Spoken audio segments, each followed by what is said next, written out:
నా పల్లెటూరు, ఇదే నా తల్లిగారు. మా ఊరి పాడి పంట రాములోరి దీవెనంట. తల్లి గోదావరి నీళ్ళు కడిగే సీతమ్మ పాదాలు.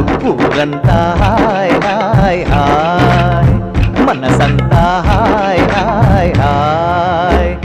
ఇదే నా పల్లెటూరు, ఇదే నా తల్లిగారు. మా ఊరి పాడి పంట రాములోరి దీవెనంట.